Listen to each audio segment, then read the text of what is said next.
Il y a un journaliste de RFI qu'on appelle Serge Daniel. Vraiment, si tu dis que tu n'as jamais entendu le nom là, c'est qu'on ne peut plus rien faire pour toi. Voici ce que Serge Daniel a dit le 14 juin 2024. Une marée orange qui rappelle l'entrée triomphale de De Gaulle à la Bastille. Sauf qu'il ne s'agit pas de De Gaulle, mais bien d'une démonstration de force des partisans du président Alassane Ouattara. L'homme a su captiver la jeunesse ivoirienne par son travail acharné et phénoménal à la tête de l'État. Il a au fil des temps, même les plus indécis ont fini par épouser sa politique et sa philosophie. Il est sans conteste le leader politique le plus populaire en Côte d'Ivoire, juste qu'il n'est ni propagandiste, ni populiste, mais simplement un pragmatique. Ça, le 14 juin 2024, on avait tellement parlé de cette manifestation. Et on avait dit que cette manifestation n'allait jamais échouer. C'est parce que, vous m'excuserez, mais quand tu n'es pas un enfant bâtard, là, ce que tu dis là, tu fais. Et puis, ça se réalise comme tu l'as dit. Et comme il n'y a pas d'enfants bâtards parmi les gens du RHDP, c'est qu'on vous avait dit là, on a fait. Mais on a même fait mieux. On a organisé ça sur 3 continents en même temps. Depuis que l'histoire de la Côte d'Ivoire existe, on n'a jamais démontré à un président ivoirien qu'on l'aime plus que le président Alassane Ouattara. Il n'y a jamais un président ivoirien qui a été célébré sur 3 continents. En même temps, avec l'amour, ferveur, la détermination. C'est la première fois qu'on voit ça. C'est ce qu'on vous avait promis et c'est ce qu'on a fait. La manifestation a eu lieu simultanément au même moment en France, à New York, au Canada et au Gabon. Et en même temps aussi au Maroc. Donc voilà pourquoi j'ai dit 3 continents. Sinon il y avait plusieurs endroits. Il n'y a jamais, même au feu dans son feu, même s'il meurt, qu'il revient 1000 fois, là, il n'y a pas de militants qui pourront faire ça pour leur président. Et c'est nous là, on a fait ça. Donc là, l'histoire retiendra, comme le dit Serge Daniel, que la marée orange qui a eu lieu le 14 juin 2024, c'est comme de la manière que les Français ont arraché Paris dans les mains des Allemands. Il fallait voir la masse. Il fallait voir la foule. C'est Serge Daniel qui dit ça. Comme de la manière, quand les Allemands avaient occupé Paris là, et puis ils ont pu libérer Paris là, la joie des Français là, il dit depuis que France existe là, c'est la première fois qu'on voit l'homme versé comme ça, à la Bastille. Il dit, à part le fait d'avoir vu De Gaulle rentrer à Paris là, on n'avait jamais vu ça. C'est lui qui le dit. Et on dit, mais c'est qui les gens qui ont fait cette démonstration là? Il dit, ce sont les partisans du docteur président Alassane Ouattara. On dit, ah bon? Il dit, oui, oui. On dit, mais qu'est-ce qu'il y a? C'est pourquoi? Il dit, non, que Alassane Ouattara, là, que c'est quelqu'un, vraiment, son affaire commence à rentrer dans la tête des Ivoiriens, là. Vraiment, les Ivoiriens commencent à comprendre, surtout les jeunes, que Alassane Ouattara, là, c'est pas un plaisantin. C'est pas quelqu'un qui est venu s'amuser. Quand il a la tête de l'État, là, il fait respecter l'État à travers le travail qu'il fait.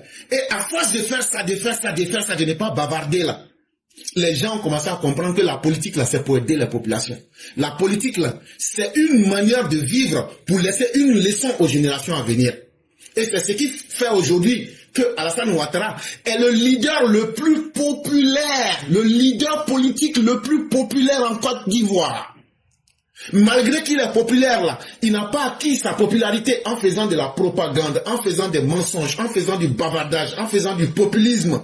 Il est simplement un pragmatique. Ça veut dire ce qui est possible, il fait. Ce qui n'est pas possible, il ne fait pas. Mais ce qui est sur lui, il avance seulement. On peut demander mieux que ça.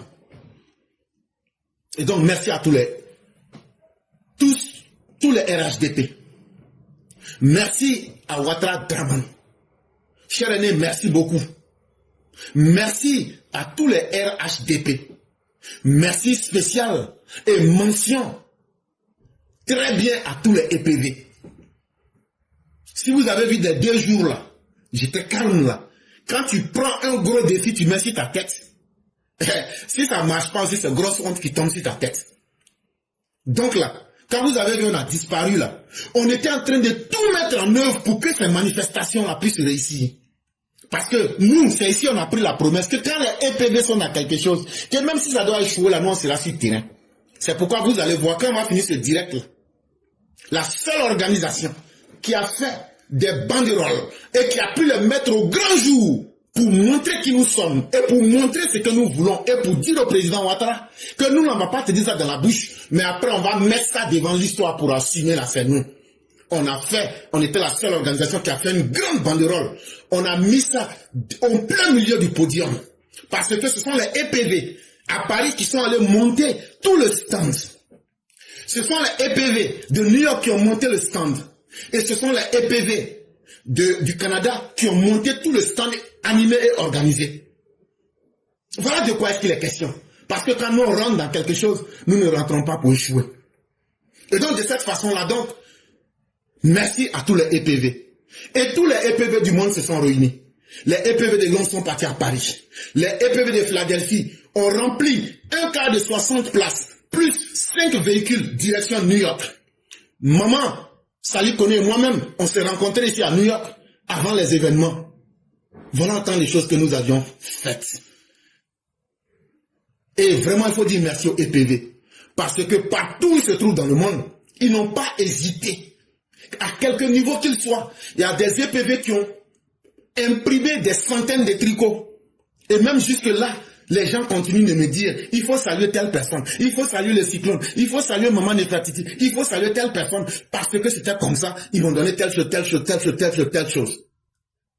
Vraiment, vous dire merci là, c'est ce que je peux dire dans la bouche.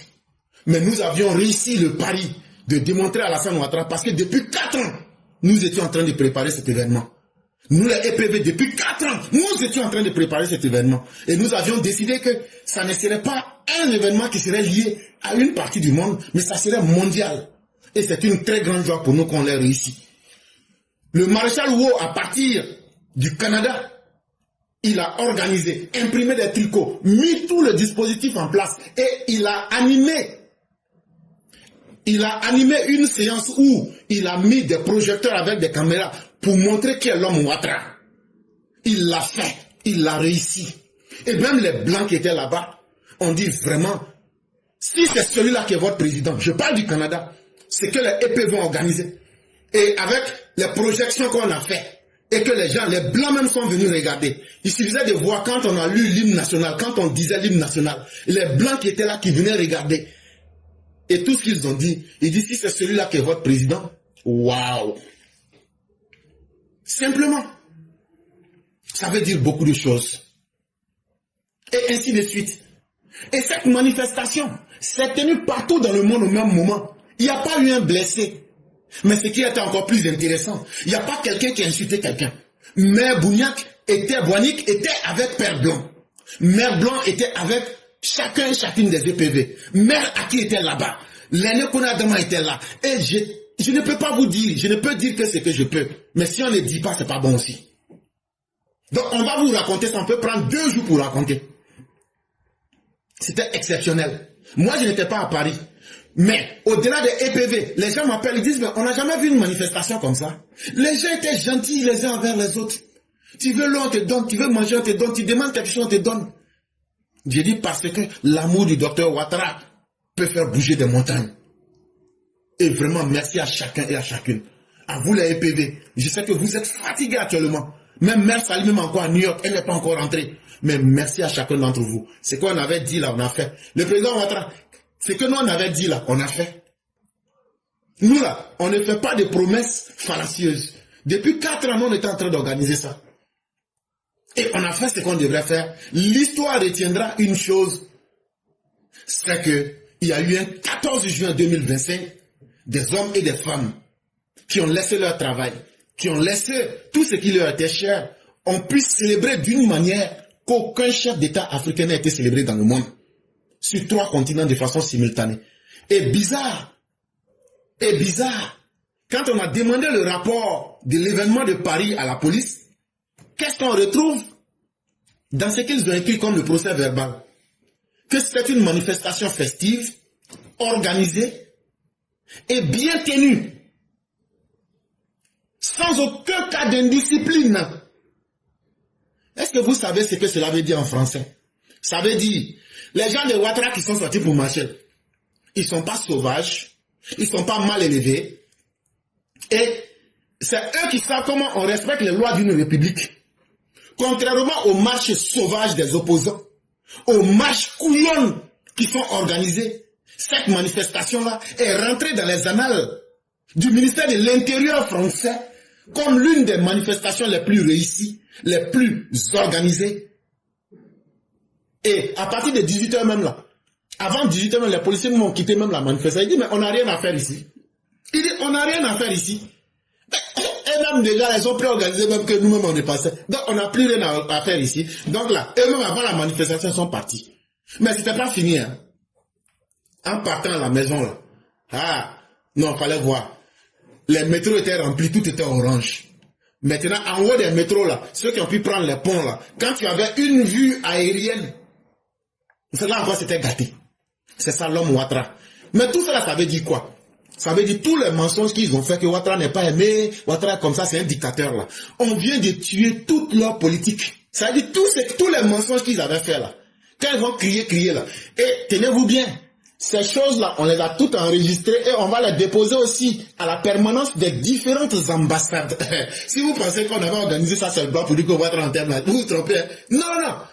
On va déposer ça partout où il faut. Pour démontrer que Ouattara là, ce n'est pas quelqu'un. Contrairement à ce que les opposants veulent faire croire, voilà la réalité en face de vous. Allez questionner les faits. Les faits sont têtus. Mais le mensonge est facile. Mais en un seul jour, nous avons balayé plusieurs années de mensonges pour démontrer où se trouvent les Ivoiriens. Et les Ivoiriens, le choix qu'ils ont fait, c'est le bon choix. D'avoir un dirigeant qui leur donne la paix, qui leur donne la possibilité de réaliser leurs rêves et les rêves de leurs enfants. On ne peut pas demander mieux. Et le gouvernement ivoirien a pris le soin de vous dire que les élections là, il n'y a rien qui va empêcher. Il n'y a rien qui va empêcher. Les élections là. S'il n'y a pas eu troisième guerre mondiale entre l'Iran et l'Israël, et puis bombe atomique, bombe nucléaire nous a tous éliminés, l'élection aura lieu le 25 octobre 2025. Maintenant là, l'argent pour organiser les élections là, nous sommes dans un gouvernement très transparent, qui n'a rien à cacher. C'est quoi la différence entre l'honnêteté et la transparence? Ceux qui disent qu'ils sont là à l'école là, venez nous dire. Hein. Je prends un exemple. La reine de Saba est une personne honnête. Et notre mère Katiene Sissé est une personne transparente. Ça veut dire quoi? Ça veut dire que les deux personnes sont des bonnes personnes. Mais il y a une différence entre le fait que les deux personnes soient bonnes là, il y a une différence. La différence, c'est que Mère Katiene, elle est transparente, mais Mère Binette est honnête. Ça veut dire quoi? Ça veut dire Mère Binette là, s'il y a quelque chose qui se passe, ou mais si elle doit faire quelque chose là, si moi je vais lui demander, moi éclaireur, je vais lui demander, ah on m'a dit que tu dis que tu vas faire ça là. Elle va dire oui, oui c'est vrai. C'est ça l'honnêteté. Elle a été franche, elle a été honnête. Mais elle n'a pas été transparente, parce que la transparence suppose qu'au-delà de l'honnêteté, il faut avoir le courage de déclarer sans qu'on ne te demande. Et Mère Katiene, elle me dit, éclairer, oui, oui, voilà ce que je voulais faire. Elle-même vient me le dire, ça s'appelle être transparent. Ça veut dire, elle ne me cache rien. Et là, le gouvernement ivoirien est non seulement honnête, mais très transparent. L'argent qui sera pris dans le budget là, écrivez et puis gardez, ça sera 55 milliards, 756 millions, 345 000 francs CFA. Il n'y aura même pas un piquini dessus. L'argent blanc de 1 franc qu'on donne aux fonctionnaires, quand ils prennent leur salaire, on ajoute 1 franc, 3 francs dessus là. Il n'y aura pas 3 francs, il n'y aura pas 2 francs. Le budget qu'on va utiliser là, prenez ça. Et puis vous allez juger maintenant le gouvernement. Et ça s'appelle la transparence au-delà de l'honnêteté. Je répète, 55 milliards, 756 millions, 345 000 francs CFA.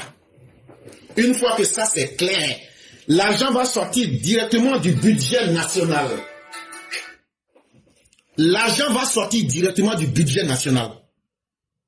Et c'est encore une manifestation de notre souveraineté. La souveraineté, là, c'est pas dans la bouche. La souveraineté, là, c'est être capable de s'assumer. Et donc, depuis que la Côte d'Ivoire existe, depuis 1960, jusqu'en 2025, ça sera la première fois que le gouvernement de la Côte d'Ivoire s'assume pleinement pour organiser une élection sans prendre quoi que ce soit avec qui que ce soit. Ça veut dire, c'est un gouvernement aujourd'hui qui veut marquer la rupture en allant dans le bon sens. Qui veut que la souveraineté ne soit pas du flatouvocis, du vent qu'on veut brasser, mais que ce soit dans les faits qu'on juge les uns les autres. Combien de pays africains peuvent organiser les élections sans demander la pitié internationale? Bon, la Côte d'Ivoire ne fait plus partie de ces pays-là parce que les dirigeants se respectent eux-mêmes et respectent le peuple ivoirien. Et c'est aussi un des résultats de la croissance économique. L'argent des élections, là, c'est nous-mêmes notre propre argent on va prendre pour organiser. Mais troisième conséquence, c'est un signe de maturité démocratique. Parce que pour dire aux autres, si tu vois que les Blancs viennent dire n'importe quoi dans nos élections, là, c'est parce que on leur laisse venir avec leur argent. Et quand tu mets l'argent dans quelque chose, tu dois demander comment ça se passe. Quand ils vont venir en tant qu'observateurs, là, ils ne feront que observer ce qu'ils voient. Mais ils ne pourront pas outrepasser les mesures. Ils ne pourront pas se donner le droit de dire n'importe quoi. Parce que quand tu n'as pas participé dans quelque chose, tu ne peux que dire que ce que tu vois. Et donc bientôt, je dis bien bientôt, vous allez entendre les opposants dire pourquoi on prend beaucoup d'argent comme ça alors que les Ivoiriens ne mangent pas, alors que c'est comme ça là, c'est une manœuvre dangereuse. Et quand c'est comme ça là, c'est pour que les Blancs ne viennent pas pour suivre l'élection, c'est pour biaiser le processus électoral. Dites-leur que c'est pas quelqu'un qui nous a obligés à venir donner le montant. C'est pas quelqu'un qui nous a obligés à rendre dynamique l'économie de la Côte d'Ivoire. Dites-leur que quand tu prends l'argent pour organiser l'élection là, c'est comme si tu as pris l'argent pour aller faire fête. Ça veut dire tu as fini de manger l'argent là, et puis après là tu vas payer avec intérêt. Et que nous là, on préfère organiser l'élection avec notre propre argent. Comme c'est eux qui disaient qu'on a trop endetté les Ivoiriens, au moins là, on va pas laisser dette. Même si Alassane Ouattara va perdre ces élections là, il va pas laisser dette de crédit d'élection sur les Ivoiriens. Et donc là, ce n'est pas une mauvaise chose. La peur qu'eux ils ont là, c'est parce qu'ils sont minoritaires, c'est parce qu'ils n'ont pas de programme, et c'est parce que eux-mêmes, ils sont réduits à leur plus simple expression, qu'ils sont en train de crier pour nous faire croire à d'autres réalités, alors que leur vraie réalité, c'est qu'eux-mêmes ne représentent rien sur le terrain. Et pourquoi ils ne représentent rien sur le terrain? Le week-end a été particulièrement animé. Je vous ai dit que les jours que vous avez ratés là, quand vous allez finir d'écouter le direct d'aujourd'hui là, vous-même vous allez dire, si on va dire, il n'a qu'à faire les directs là une fois par semaine. Vous me connaissez où? Je dis, je vais tout vous donner. Vous-même, vous allez me demander pardon après. Il faut faire les directs là une fois par semaine. Parce que là, comme ça, là, on va bien digérer les directs là. La semaine qui est passée là, j'ai intitulé le titre là, Une semaine dans le monde. La semaine qui est passée là, la scène politique était très animée. Mais ça va rester comme ça jusqu'au 25 octobre 2025. Ce qu'il faut savoir, pendant que le RHDP a organisé des marches à New York, au Maroc, au Gabon, au Canada, et même au Sénégal, on me dit, dans le même temps, Gbagbo a adressé une lettre aux Ivoiriens.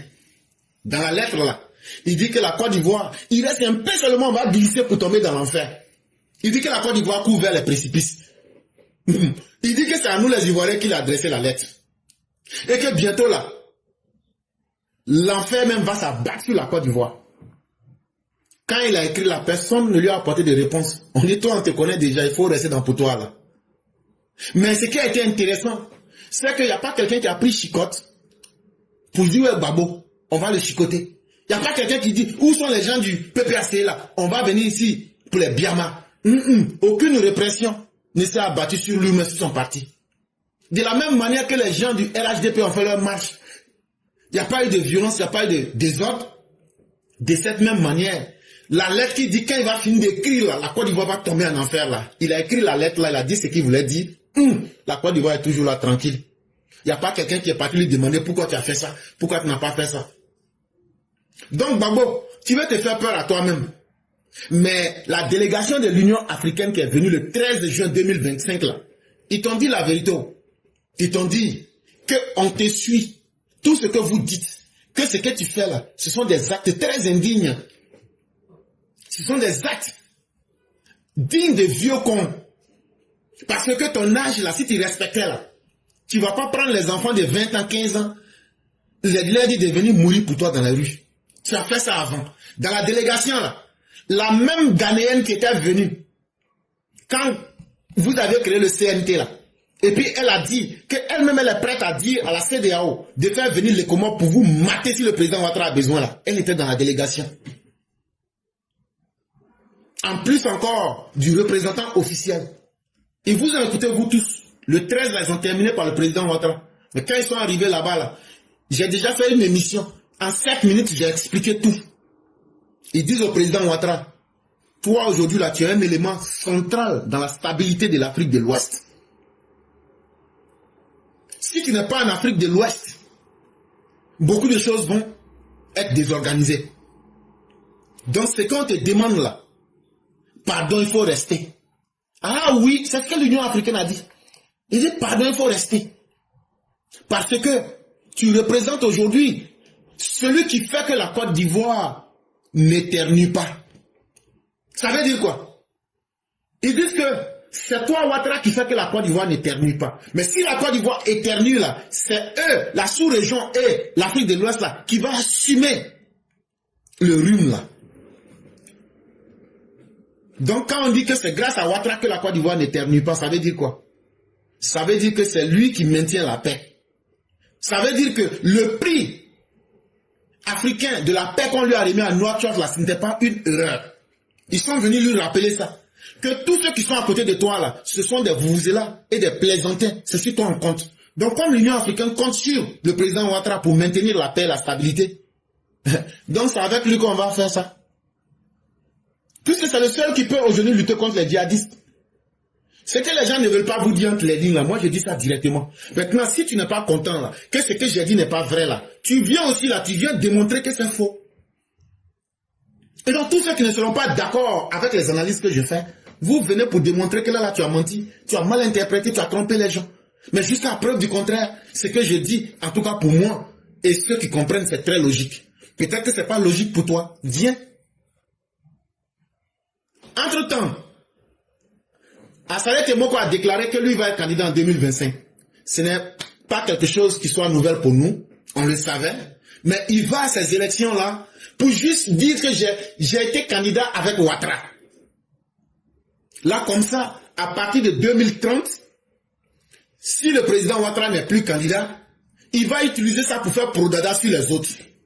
Il va dire, où les Chakadja ont eu peur, les Babou ont eu peur là. Moi, Assalé Temoko, je suis allé, j'ai affronté le grand lion. Donc là, vous devez savoir que je suis aussi un homme. Il veut utiliser ça comme un crédit politique à partir de 2030. Sinon, il part perdant. Donc quand il a fini de faire cette déclaration-là, il est allé à la basilique de Yamoussoukro pour aller fêter les 1 an de son parti là-bas. Quand lui il a fait tout ça là aussi, il n'y a pas voiture qui l'a cogné, il n'y a rien, il n'y a pas quelqu'un qui l'a insulté. J'espère que vous me suivez. Je suis en train de vous parler de tout ce qui s'est passé. Et après, je vais vous dire pourquoi je suis en train de vous expliquer tout ça. Entre-temps, le PDCI avait promis que quand eux allaient sortir là, ça n'allait pas être bon. Ils avaient dit le 11, après eux-mêmes ils n'ont pas eu militants. Donc ils se sont cachés. Ils sont allés convoyer des militants des villages, des contrées lointaines. Quand ils ont pu avoir au moins peut-être 1000 personnes comme ça, ils sont partis. Et ils se sont mis Carrefour la ville là. Et puis ils ont marché par là la CEI. Quand ils sont arrivés là-bas, les gens disent, donnez vos papiers, on va prendre. Mais il n'y a rien qui va changer.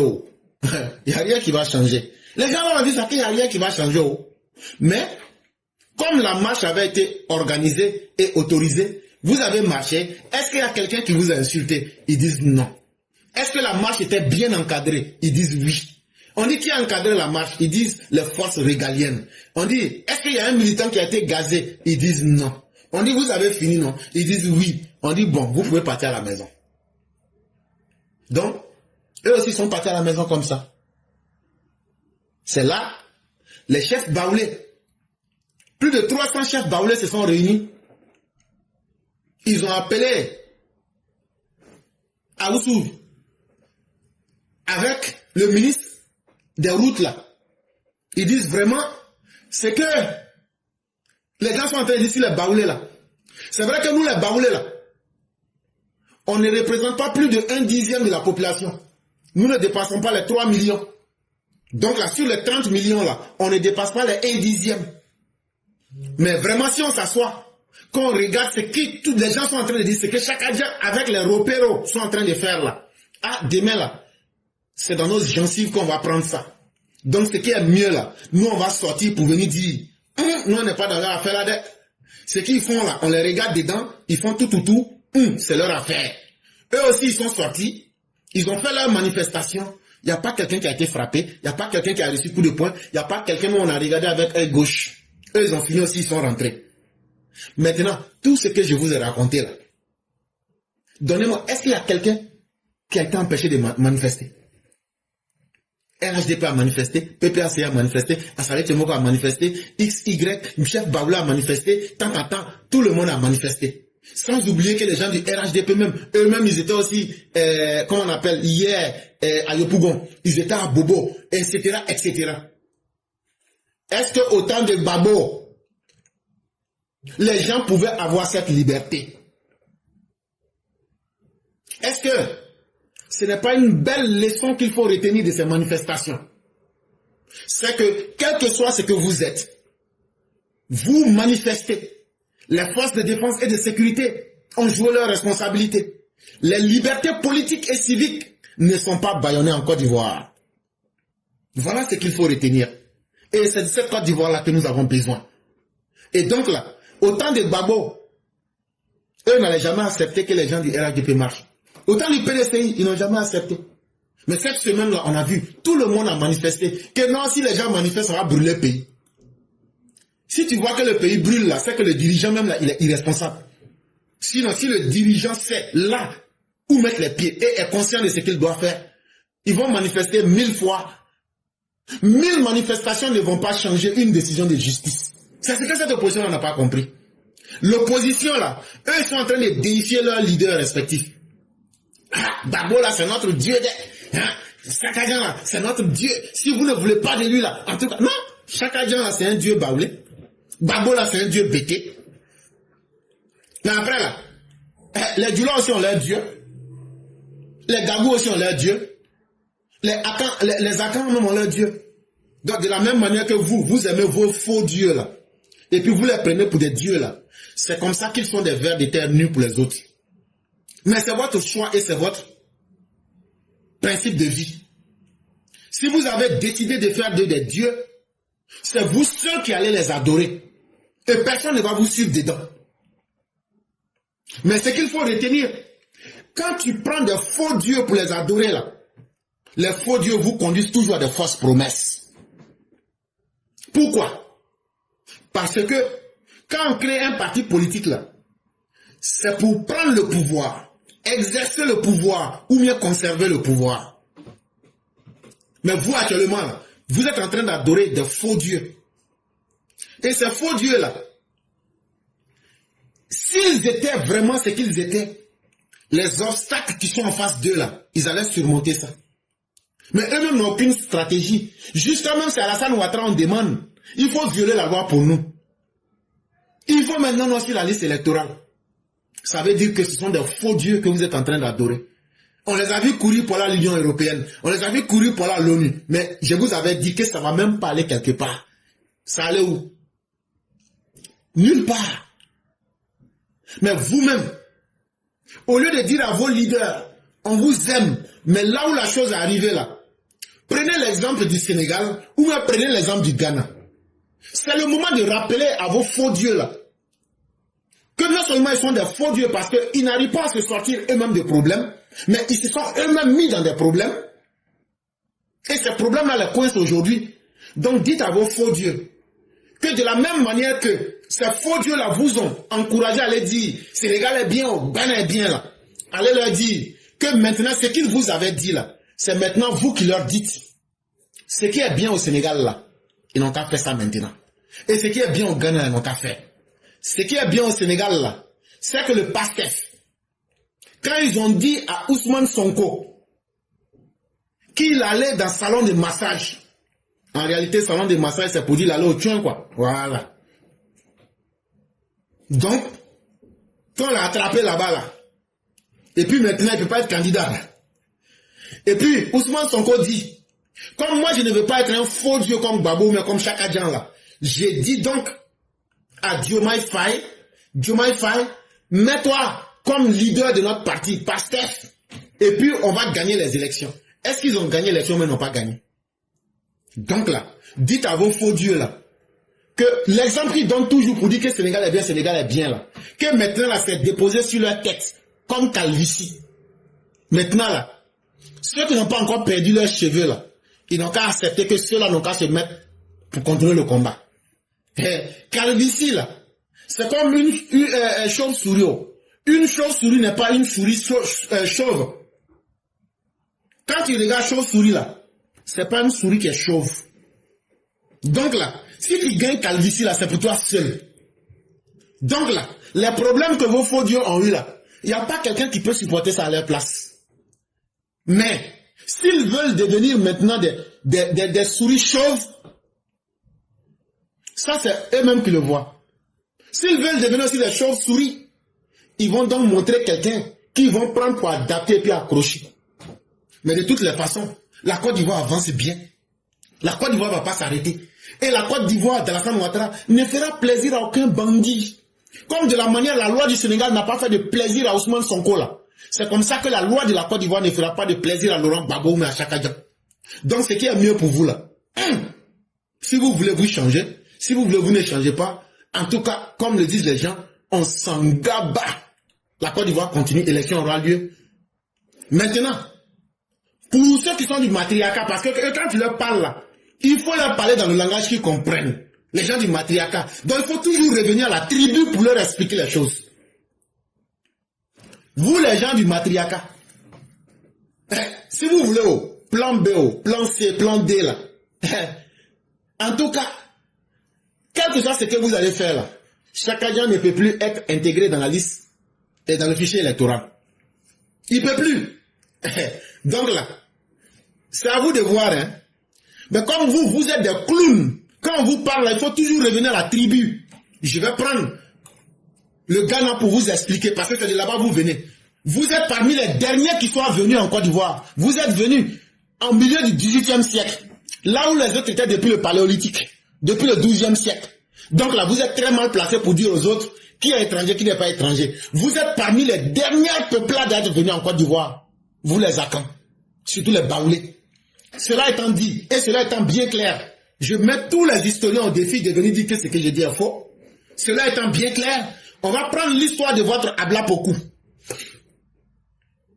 Cette prostituée Tchokosi du Togo, qui dans ses envolées se retrouve quelque part au Ghana, et elle a eu un fils dont personne ne voulait assumer la paternité, et donc cela a facilité les conditions pour se débarrasser d'un enfant non voulu.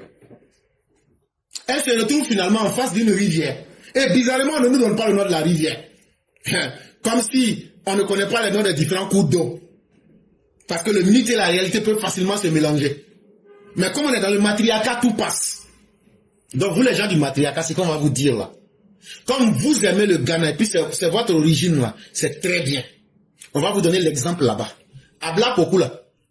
Quand son cochléaire était gâté sur elle, là, puis c'était versé sur elle, là, et puis elle devait chinguer, elle devait fuir, là. Et puis elle s'est dirigée vers la Côte d'Ivoire. Quand c'était gâté, là, elle a regardé le groupe. Elle a regardé, mais l'enfant qu'elle a n'a pas de papa. Pourquoi on ne sacrifie pas l'enfant là pour que le groupe soit sauvé?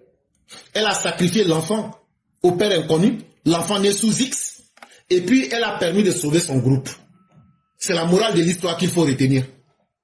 Bon, c'est ça, un vrai leader. Un leader qui se sacrifie. Parce qu'à la fin de la journée, là, son enfant, là, c'est pour elle. Elle a sacrifié son enfant. Donc là, si vous êtes des dignes à Caen, si vous, les matriarcats, vous êtes des dignes, si vos pères ne sont pas dispersés dans la CEDEAO, là, faites comme Abla Pokou. Sacrifiez votre chakadjan en prenant quelqu'un d'autre parmi vous et allez faire votre combat. Vous voyez comment l'histoire du monde est très simple.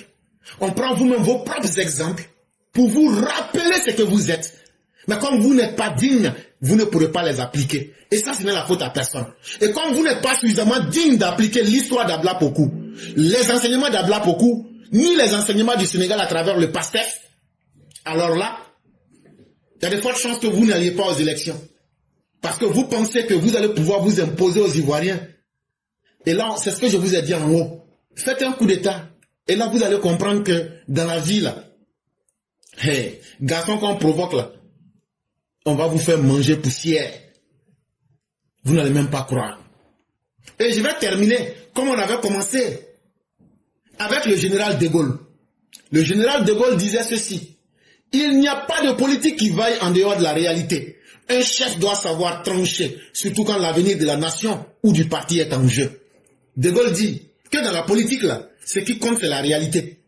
Et en face de la réalité, là, pour savoir si un chef est un vrai chef ou un mauvais chef, là, c'est la réalité telle qu'elle est là. Tu prends des décisions pour trancher. Ah, mon parti est là aujourd'hui, moi je ne pourrais pas être candidat, choisissez un candidat. Ou bien, voilà la réalité aujourd'hui, mon parti ne pourra pas être candidat, faisons un coup d'État. Ou bien, allons payer des djihadistes, on va venir attaquer Ouattara. Un chef doit faire des décisions courageuses. Un chef doit prendre des décisions en se sacrifiant pour l'intérêt du groupe. Et non devenir un demi-urge ou bien un ex-machina. Comme si c'est vous qui avez créé les cieux et la terre. Et donc sans vous, il n'y a rien qui mérite et qui vaille la peine d'être. On va vous démontrer cette fois-ci que vous-même là, vos faux dieux là ne sont rien. Ils ne sont tellement rien qu'ils ne vont même pas participer. Parce que les lois là, ils ne pourront même pas changer les lois. Et ils ne sont même pas suffisamment dieux. Ils ne sont pas des demi-urges pour faire une rébellion ou même pour faire un coup d'État. Si on vous dit ça clairement là. Et ils sont tellement indignes qu'ils ne peuvent même pas copier les exemples de vos ancêtres. Sinon, j'ai donné l'exemple d'Abla Pokou. J'ai donné l'exemple du Sénégal. C'est le pays que vous aimez. Ça veut dire que vous êtes une bande d'indignes. Vous aimez ce qui est bon chez les autres, mais vous-même, quand on vous demande d'appliquer ce bon-là, vous refusez. Et ça, il faut qu'il y ait des garçons comme nous pour vous dire ça en face.